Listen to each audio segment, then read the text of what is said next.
Namaste.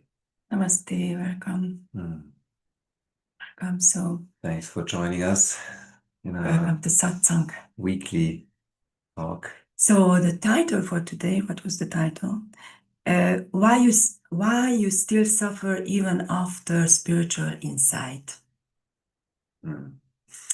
Let's see. It's a really big topic, and I guess it's relevant for most of us. Yeah, and suffering is relevant. What is your life about? So and what happens after spiritual insight?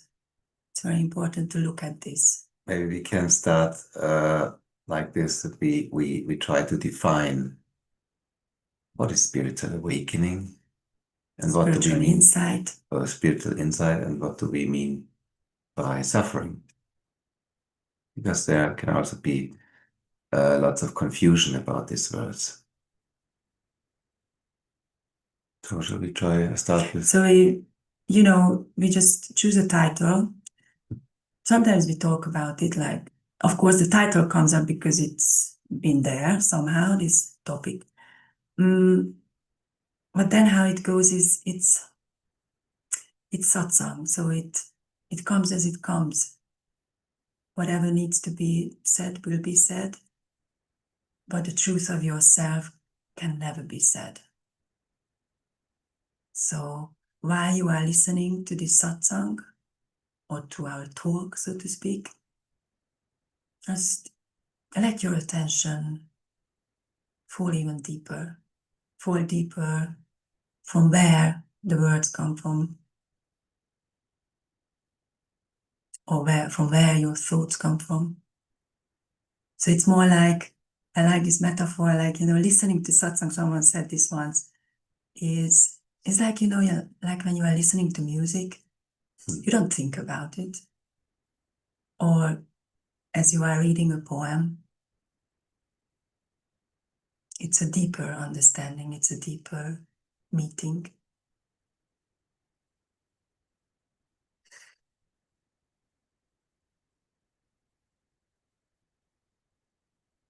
So we just let come what comes. And if nothing comes, imagine, then we will be silent.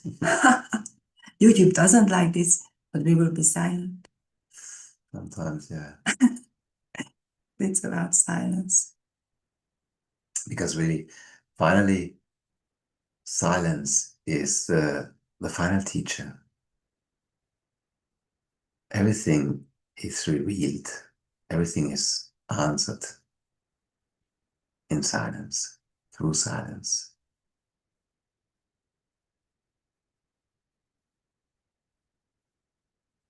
And like this, silence is the master of the teacher.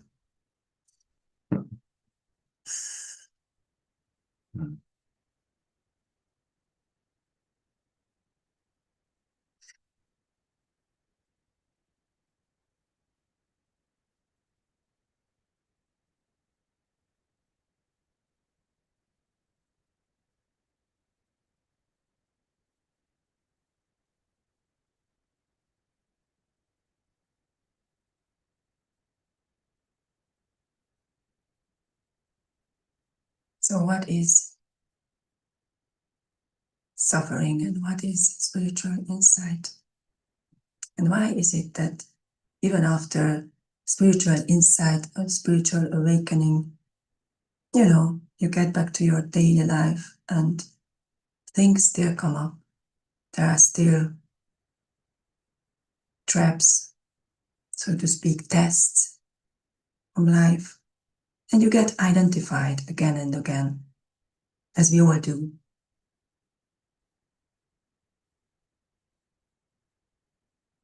So maybe let's start with suffering before we come to spiritual insights. So, as I see it, suffering means the identification with the body-mind system, with a limited being, which is it's an error. It's a mistake in thinking, in our belief system, which we learned from childhood on, thinking that we are this limited body and mind. Limited because it gets born and it will die. There's a limitation. And also because the thinking mind has its borders, which after some years and learning and studying, it becomes better and more flexible, but still there are many things we cannot explain, we cannot realize, difficult to think about. But there's limitation, and that's painful. And as I said, this is an error. This is already a sign, or how shall we say, a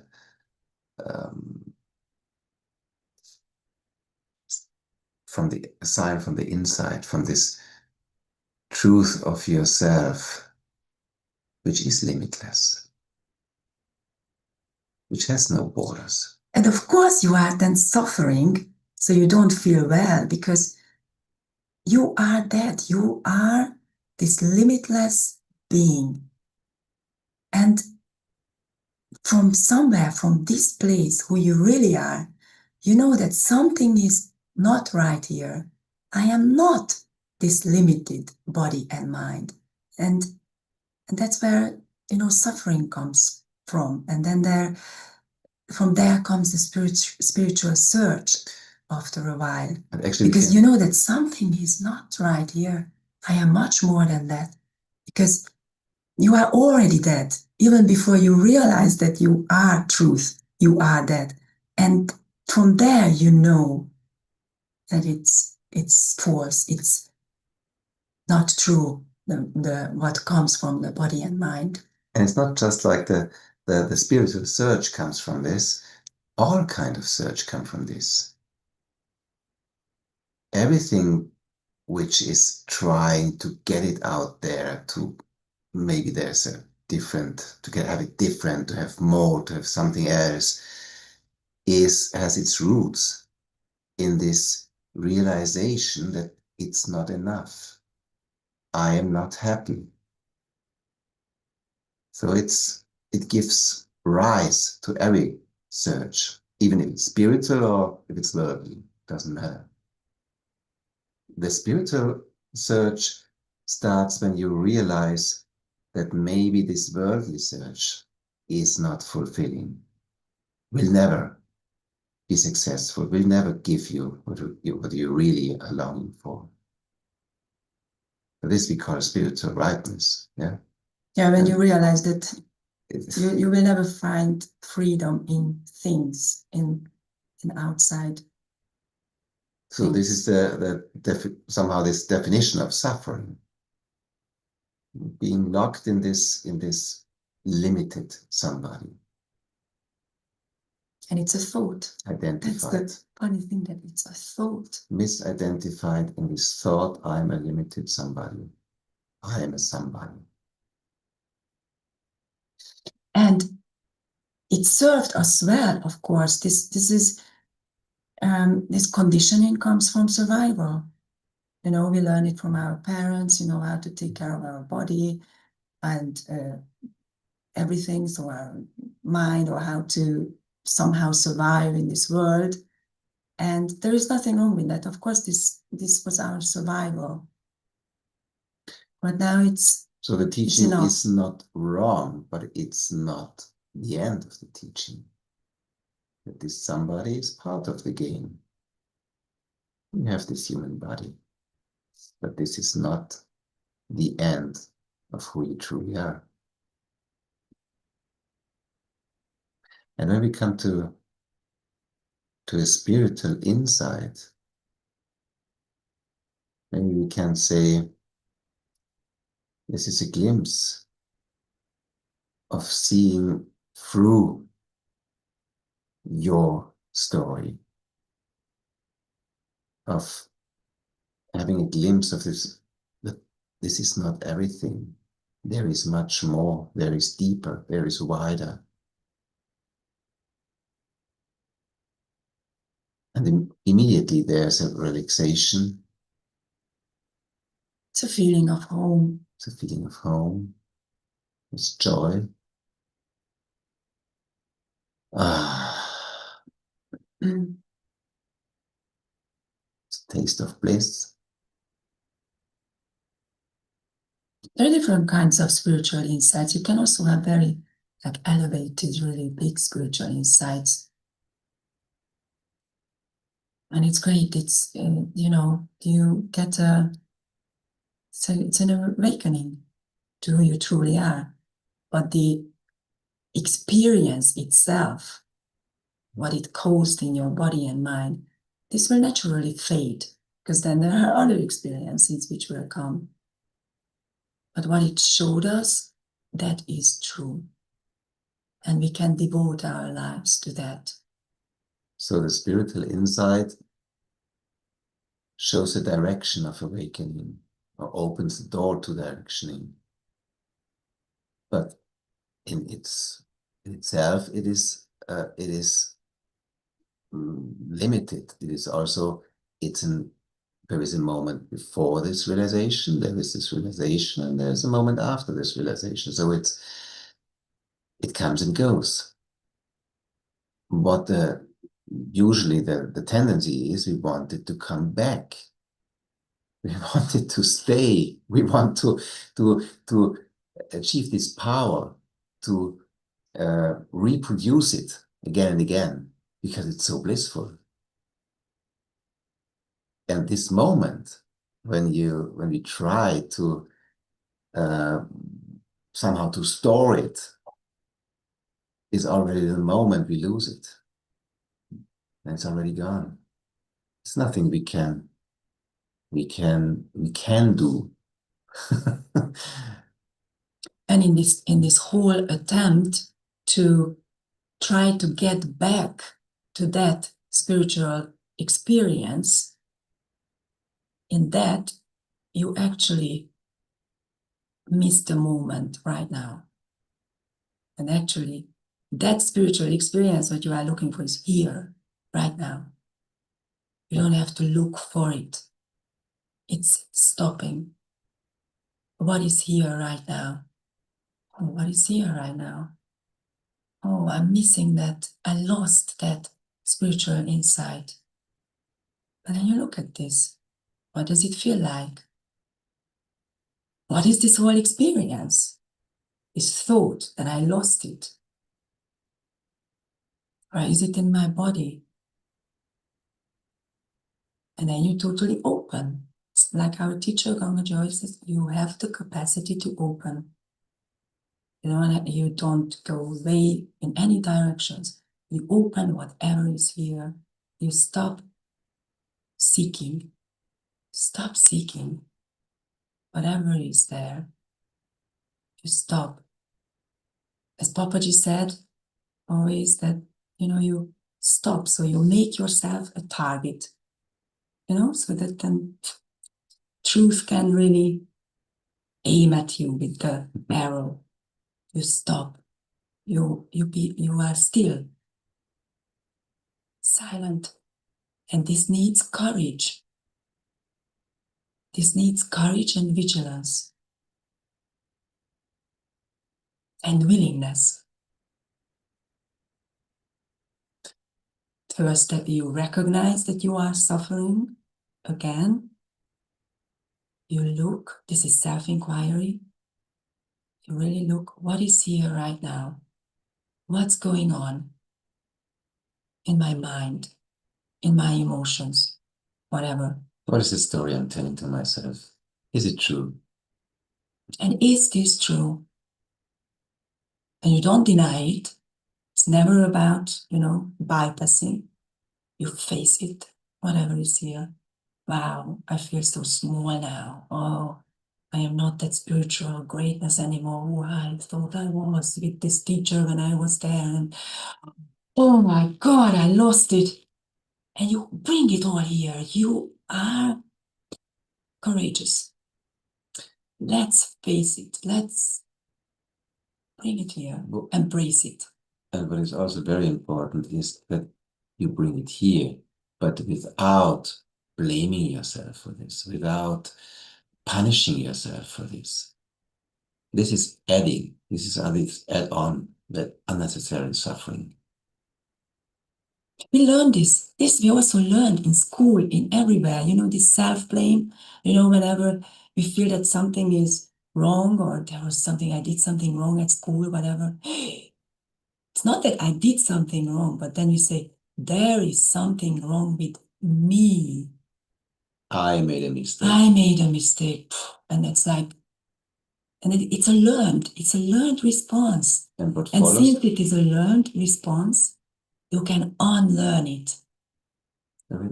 Sorry. What follows on this is a mistake, is the punishment given by the teacher, given by the parents. And where does it come from? It all comes from our religious belief system. So we all make sins, but this is bad to make a sin. I do a sin, I have to get punished, to get released from my sins. This is a deeply rooted Christian genetically belief system given from one generation to the next generation. Even if you now say, I have nothing to do with Christianity, I quit already and I don't believe in this big old man with his white beard sitting on his throne, but it's still there. It's in the unconscious. But this is where this structure of punishing, of self-punishing comes from. So it's quite natural. And you can just see it, where it comes from, and see what's the tendency. And we can try. Just, okay, it's here. I made a mistake. It's fine. It's okay. Nothing wrong with this. It's also important to see where it comes from, these tendencies. Because then you know what they are and what they are made of. You can catch them more quickly next time.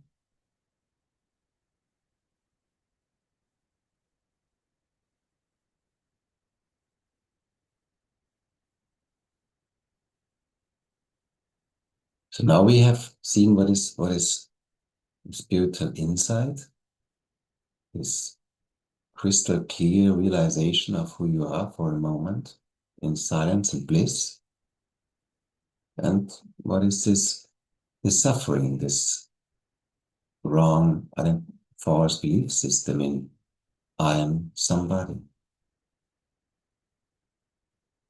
And how does it come that after a retreat, a satsang, a while with a teacher, you have beautiful insights, you were in bliss, and you go back then to your worldly life, job, family. Oh, and it's even suggested that you go back, because then you can really see if you are enlightened. How come that then? I think Adyashanti said that if you think you're enlightened, go back to your family.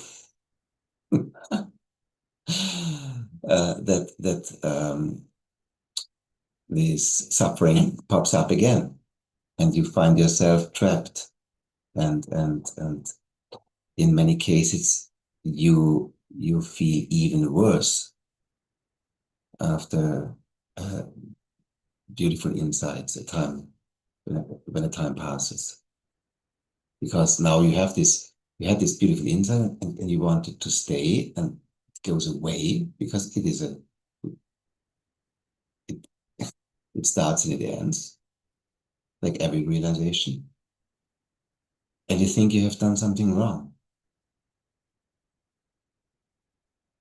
or maybe but you cannot help this thought that I have done something wrong. It will come. This is a series of responses, because then as a spiritual insight fades away, then this can trigger, psychologically speaking, this can trigger the abandonment trauma, which we all have so in some extent. Of course, as little kids, there comes the point where we realize that, oh, mom and dad, they are not, limitless Gods. and gods who can give me everything all the time. So this is something that can be triggered by that then. But if you know about it and if you recognize this, what's going on, you open. It can be here.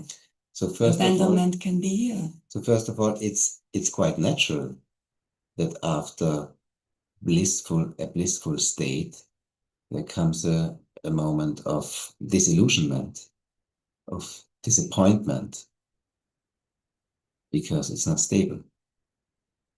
But it's quite normal. It's good already to hear this for some, maybe. It's not your fault. You haven't done anything wrong. It happens to most of us. And now comes the tricky part. Since we all, how can I start here? We have these trigger points. We have maybe traumas. We have to deal with depression. We have to deal with illness. We have this body. We have this human body with all its conditions. So it is difficult to deal with it. And we also have this human mind with all its conditions. And which brings up a trauma, which brings up depression, whatever. These freezing states, they will not go away. They can go away after, if you work on it, but that's a different thing, an awakening experience most probably will not just heal your trauma, which you experienced or your childhood or whatever. So this is a false expectation then. But it's another era. It's another level of being. But some of us have tried this. When they go up to the teacher and talk with the teacher, they bring their trauma, or they bring their whatever difficulties in life. And for a moment, it's gone. The words of the teacher might direct you in this direction, that you can see through it. And it gets loosened. It gets more transparent, and you see through. And you see the truth of yourself. But this doesn't mean that the trauma or the problems go away. And why is it like this? So these difficult situations we go through in life, they get stored in our cells. If you take, for example, a trauma, this is really on the cellular level. All this, the fear is stored somewhere. And whenever the trigger comes up, you're immediately in the same situation. A satsang will not heal this, will never heal this. It will not heal these physiological things, because it's as Maharaj says also, body keeps the score, and it is there, and you can actually work on it. There is very good somatic therapy and different kinds of yoga and mantra, whatever, that you can heal actually that body. But awakening is about, or awakening, non-duality, where we come from, so Gangaji and Eli and Papaji, this is beyond the body and mind, who you really are, to realize who you really are. And of course, we say that, hey, it doesn't mean that it will heal your body. It will not heal your diabetes, for example, or whatever. You can work on it, or you can reduce your sugar, whatever. You can balance that. But that's not satsang. That's not your awakening, which will heal all of this. Of course, when we are in satsang, when we are in silence, when everything stops, you feel so nourished. And it's recommended. It's like, as Babaji said, be quiet, come back, don't touch anything. And that, as you go deeper and deeper into this silent, limitless self, you are clearer. So in a way, it does help you heal also the body and mind. But what we are trying to say is, don't just expect that will just do everything and that's it. So it's staying conscious in your life and staying. Prabhupada also said, till your last breath, you stay vigilant. So you can say that the physical level and how shall I say, the healing your problems in life is linked to awakening. Why? Because all your problems in the worldly life will pull you back whenever you enter your family, whenever you enter the office. That's the nature of the That's the nature world, of life. or the worldly life. It's a lila. And that's why we always recommend this. Don't push it away. You have this body. Take care of this body. Take care of this mind. Go to therapy. Do exercises. Find out which diet is good for you. Reduce sugar, reduce coffee, reduce alcohol, whatever. You find out for yourself what's good. And then you do not have to deal so much with this. And interestingly, then it also comes then into this direction, back to your awakening and your willingness to open. And if your body and mind are more healthy and relaxed, then you have even more time, more space for silence, It can change things. You can have a better life. And if you have a better life, it's not necessary, of course. You are that who you are anyway. If you are suffering in your life, even then, that's what you are, this silence and nothingness and emptiness. But if you have the possibility to change something in your life, of course, change it. Oh, this reminds me of the story of Papaji used to tell, that someone came to him with this question, like, hey, Papaji, I live above a car repair shop and it's very loud. What shall I do? Shall I just stay? Find sleep. I cannot find sleep. And what shall I do? I'm here. I cannot sleep. Okay, and then Papaji just asked, that was the beginning of the 90s when Papaji didn't have so many students. Gangaji was there, and with these 4 people, he always discussed these letters before satsang. So, what do you say? I don't know. Oh, and then Gangaji, what do you say? And Gangaji also said, oh yeah, I would probably tell him that, just if you sink into this silence and you realize yourself that nothing can touch you and it's everything will be okay. Once and integrate this noise into your meditation practice. Integrate it. And Papaji didn't say anything. He said, oh, okay, let's go to satsang now. And then they went to open the satsang and Papaji read the letter and then he said, move. So it's, the human being is there. Of course, if you don't like something, please go. Don't spiritualize it. Yeah. And this is another trap which happens many times, since we hear in satsang that this worldly level is not true. It's just a story. we deny it. We have this tendency to push it away.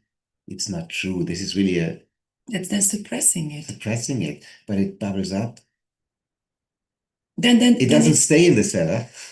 then it's in the subconscious. Then it will cause more suffering.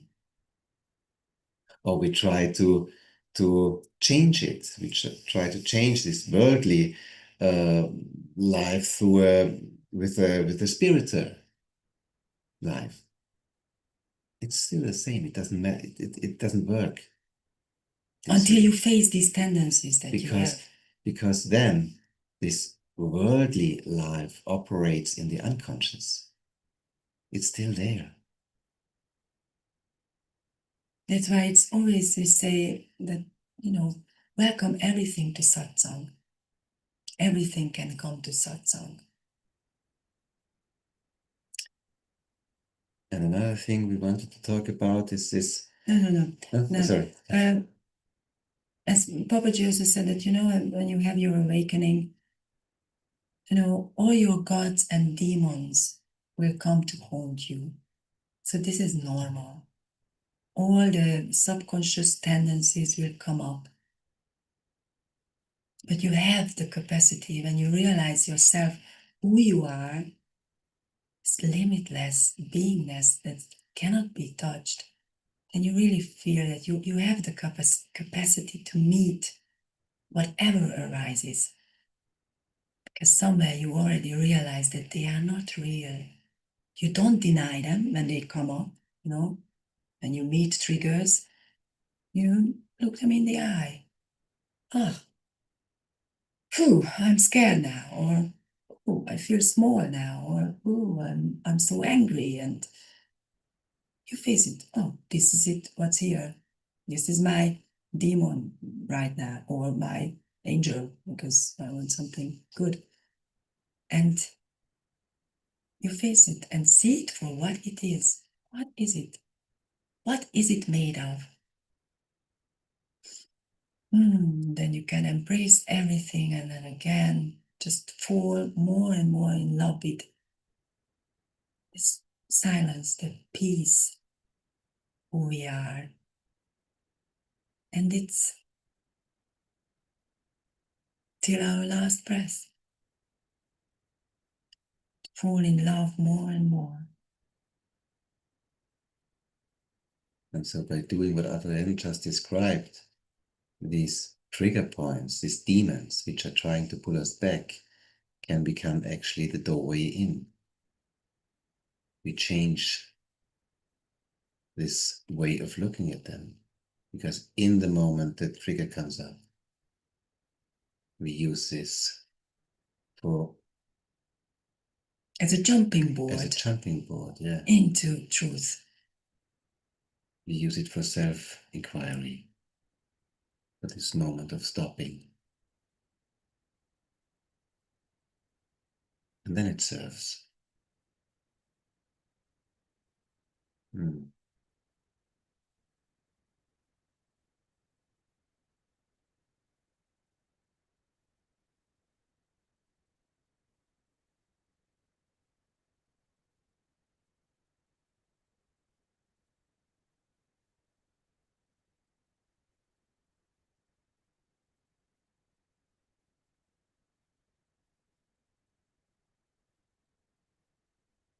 And it's not abstract that now we are talking about this, how it is, and so on. It's usually these satsangs, not usually always, these satsangs are interactive. So because it is about your life, we are here to support each other as a true friend. And whatever role we are in, doesn't matter. In the end, there is no teacher, there is no student, there is no teaching, nothing. There is nothing here. There is freedom. There is peace. And in that freedom, then, we can, whatever comes up, what challenges you in life, we can bring it here in satsang. What is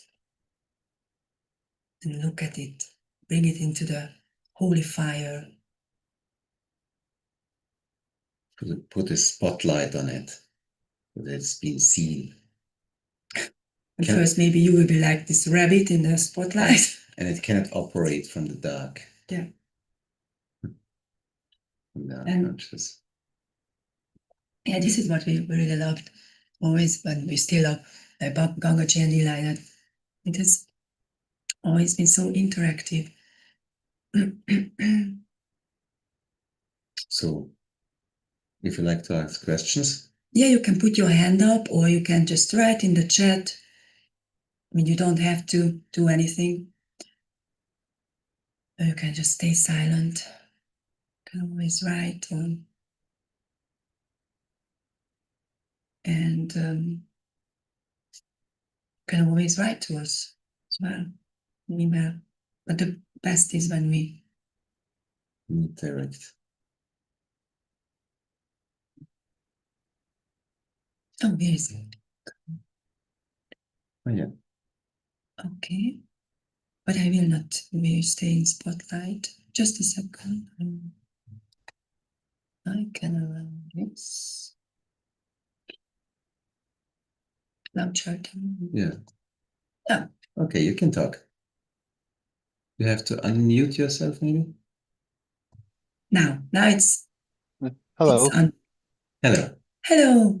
Oh, hello, Adrian and Harold. Thank you so much for the opportunity and for your availability. I wanted to share one thing. It's a practice that lately has been, I don't know if the correct word is helping, but is about what you were saying when these tendencies arise, like, you know, when we're out in the world and situations appear that cause some sort of disturbance or feelings of distress or anxiety or anything that comes up, even a memory. I've noticed that lately, what I've been trying to do is, like, these emotions, they destabilize something. They appear like a strong pull. And then I've been trying to, when these situations arrive or arise, uh, seeing them from this place of seeing and trying to identify, well, these emotions come and go, but there's something that is there despite them being there. And this has helped me lately, as in, I don't know, it's like something happens in the background. I don't know how to explain very well.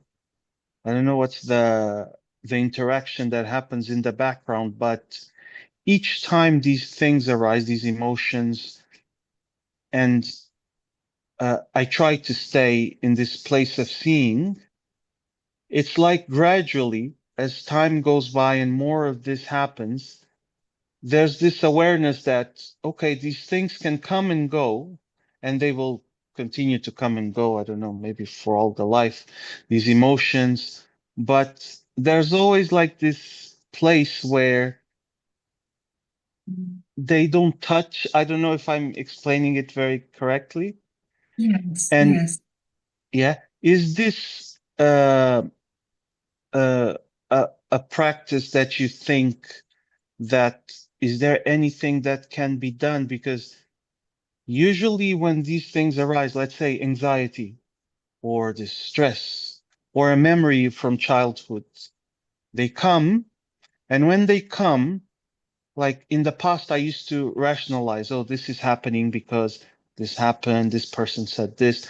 But now it's just like, okay, this is coming, come. It's like, come, because you, this can come, this emotion can come, but there is something that is there as well.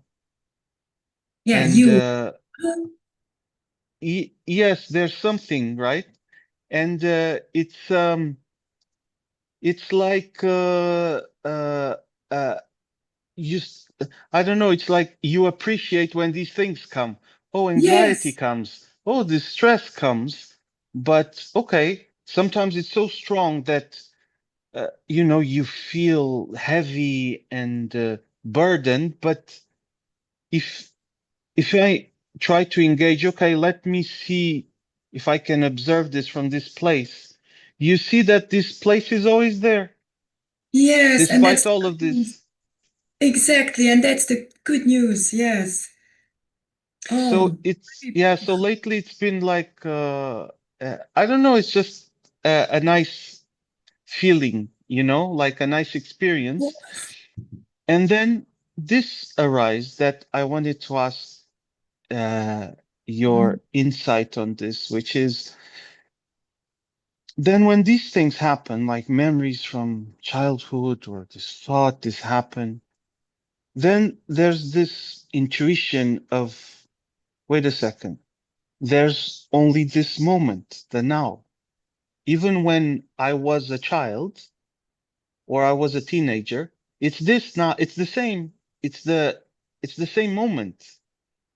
It never disappeared. And it's I don't know, Like this it's timelessness is there. yes, and you feel like, okay, so so memories that stay, like when I was a child or something happened that hurt me, you don't, it's like, oh, they're not from the past, they're here now, Mhm. because there isn't a past. It's the same, whatever there is now.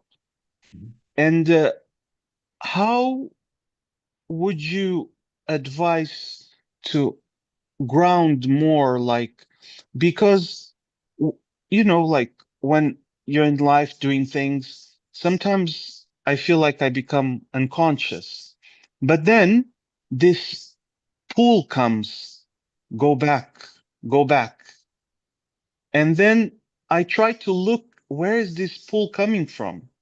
Why something in me reminds me that go back to staying in that space. And you start seeing at times, wait a second, this is myself. This is remembering me. Come back to whatever. I don't know, whatever is. What would you say that could be done to ground more? I don't know. Is there a practice that, what would you say? Because some people told me relax, told me relax. Some people tell me just breathe Yeah. and go. But I don't know if there's something I can, I Have you don't tried know. this? Just breathe. Did it work? Yeah. So lately, uh, I've had this feeling where I've been trying to breathe and relax and just, try to be in this relaxation state. And it's as if now it wasn't always like this, but lately it's like when you're in this relaxation state, it's like it's something is happening. It's not Hmm. me doing something. In the Hmm. past, there was always this idea, I need to climb this mountain to reach some Yeah, peak of yeah. something, right? Uh-huh. And because like then you go through a lot of things in life, and then now with things that have been practiced and this trying to relax, it's like someone told me that, and this was, it was really happy for me because they said, oh, but this doesn't happen because of you. Mhm. This happens in spite of you. Like it does not depend on you doing anything. Then all of a sudden I felt light. I was like, Yeah, you know, it's like you surrender to something. yeah, But some, yeah, that, yeah, that's it. You surrender to this something. As you said that lately you experienced this that in this relaxation, then something is happening. You don't have to do anything, don't you? So you feel Yes. that it's by itself, it calms down. Everything comes home. And or is that what you were trying to say? Yes, it's like memories come, and sometimes, you know, those painful memories come when you were a child, you were a teenager, but now it's like they come, and instead of thinking, oh, this happened because of this, I understand, but I overcome this because now I understand. It's like, okay, memory come. It's like, okay, you're here. You're not the enemy. It's Oh, not something that I have to mold, you know? It's just there. And then I'm like, okay, I just need to be in this awareness, like in this observation. And it just by itself, sometimes it stays the whole day, the memory. Sometimes the memory is just starts fading, you know, like some yeah, dust thing. But it's no longer a fight. I try. It's not, beautiful. you That's the know, biggest thing, that this fight is no more there. That's a big yes, that's a big thing. So That's the most important.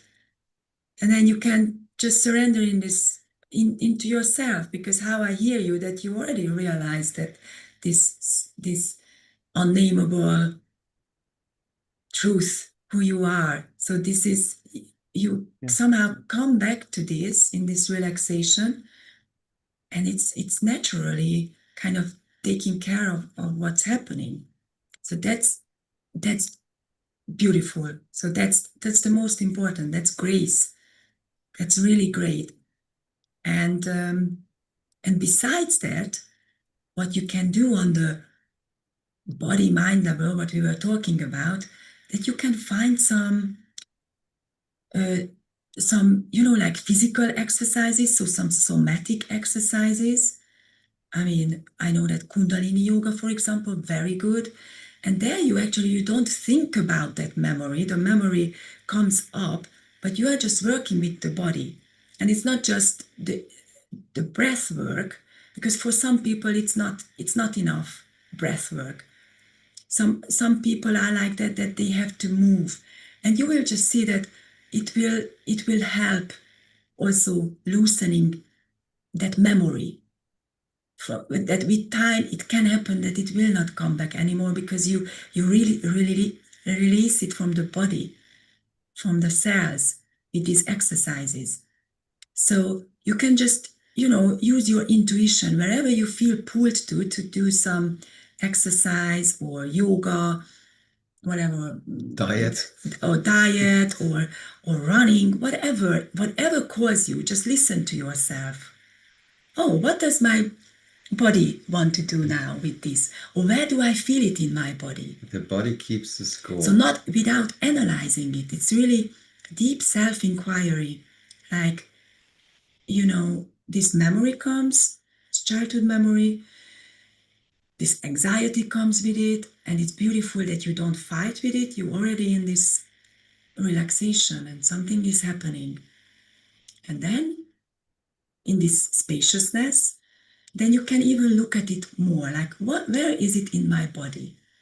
Where do I feel it? You don't have to go into the memory more, because you are just, more regressing into that space. You don't need to go into the thoughts, into the body. Where is it? Oh, what do I feel like? You can even do it for yourself, like maybe, oh, I feel like moving a little bit, or maybe shaking a little bit. Whatever comes, especially if you are alone. I mean, not with others, but if you are alone, just do something. However it wants to come out, and see what happens. It can be very useful.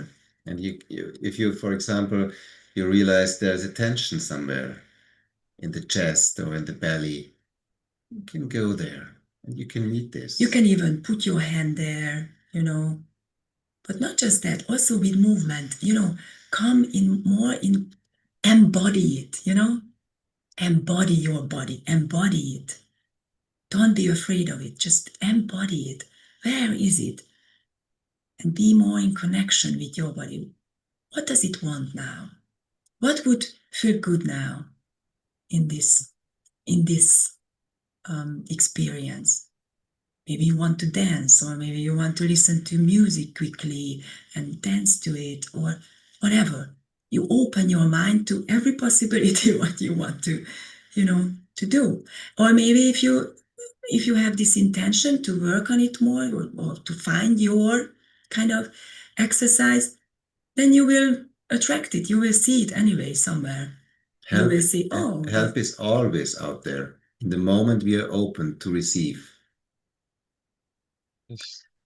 And I also would love to point out what you said before, because this was really a key word for me, is that the trigger point comes up, or this painful memory comes up. I face it. So this is the moment. Usually we have the tendency to push it away, to run from it, and then it becomes bigger and bigger. And the moment we stop, we have to stop from running to face it, because it's behind us. So we stop, turn towards, and face it. And this is exactly where you are. That, as you said, you are not fighting it anymore. You are not doing, this is beautiful. That you're letting it be there. But you can go further, as I said, that, while it's here, let's see. What does it do with me? It's always in the body. It's like, it's scientifically proven that all this childhood stuff, trauma, everything, it's in the body. In the body. That's why movement is so important. Yeah, exactly. And I just wanted to share one other thing, which is, this has been coming lately more. One was this present moment. The other was on this exploration. There was this, not concept, but this seeing of, okay, there is perception. Like even now, if I'm speaking, there is perception of sound, of sight, but beyond perception, it looks like there is something but there appears to be emptiness beyond perception, but there is also emptiness and somethingness. I don't know how to explain this. And when there is like a state of observation, and there was this question, can the perceiver be perceived? But no perceiver is found. However, there is perception emerging. But beyond perception, I can't say a word about it, but that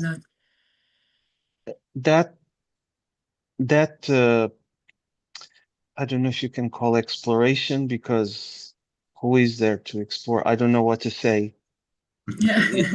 I reach a point where I think, am I a bit crazy, in my mind? But when there is this exploration of perception and beyond perception, it's like sometimes these things arise, these experiences arise, but something inside says that too is observed.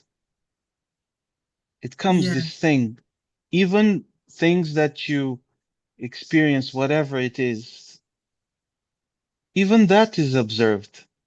Yeah. And that is, I don't know, it's very, I don't know, it feels very close.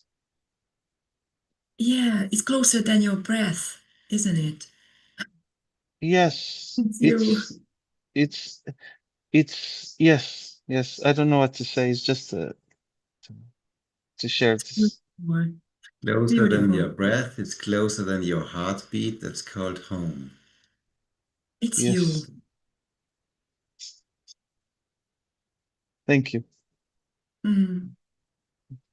Thank you. Thank you. So beautiful. Thank you. So Thank you. nice to meet you. Thank you Thank for you. Nice to coming. meet you. And sharing. And for your friend Mhm. as well. It was really nice to meet him. Thank you. Mm. I think we will close now on YouTube, and then we can come back to Zoom. I don't know if Chamba and Erika wanted to. Yeah, but we will close down. Oh, where is it? Sorry. To all the Yeah, so to all on YouTube now, or who have been watching or will be watching, thank you. And yeah, you can always subscribe to our channel to get the notifications about our meetings and live streams. You'll find everything in the description below. And what else? Yeah, on Tuesdays we have the silent sittings. USC is also there. And don't forget to like or comment so that this teaching can get to a bigger audience wherever it's needed to be confirmed. Namaste. Namaste. So, Thank you. Thank you.